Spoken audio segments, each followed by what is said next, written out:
offseason was a disaster for these teams. We aren't all the way through free agency, but a lot of the bigger deals have been made, and some teams have completely fumbled and mismanaged their assets, and I'm not very confident that they're going to be good for the foreseeable future. The first team I have to talk about is none other than the New Orleans Pelicans for a multitude of reasons. Let's just get into the obvious. You give up your unprotected first next year, in a year where the draft is looking like it's going to be pretty good, and you're going to get a top 10 pick for the 13th pick in Derek Queen. Now, if Derek Queen is a baller and I think he's really good, then hey, it's worth giving up that pick because, hey, you got a solid guy and that's really who you wanted. But what doesn't make sense to me is the fact that you could have got Derek Queen at 7, because I didn't like the pick of Jeremiah Fears either. You could have got Derek Queen at 7 and kept your unprotected next year and got somebody in that draft who could have had more, if not the same amount of potential as a Jeremiah Fears.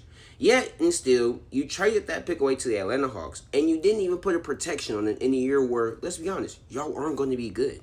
The Pelicans have to be the first team that comes to your mind when we're talking about losers. The team that you have to bring up is the Lakers. The Lakers have mismanaged their entire offseason. Everything I've heard about them has been horrible. The biggest thing is how bad they fumbled Dorian Finney-Smith.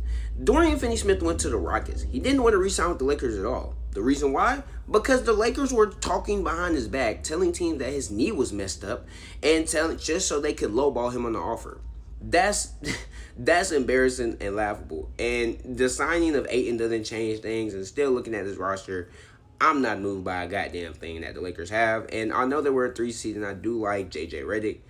But it's a long way this team has to go if they really want to maximize these last few years of LeBron. The last team that I'm kind of iffy about is the Milwaukee Bucks. I'm not mad at the acquisition of Miles Turner. I think Miles Turner is going to be good for the Bucks and provide some real asset as a stretch big next to Giannis.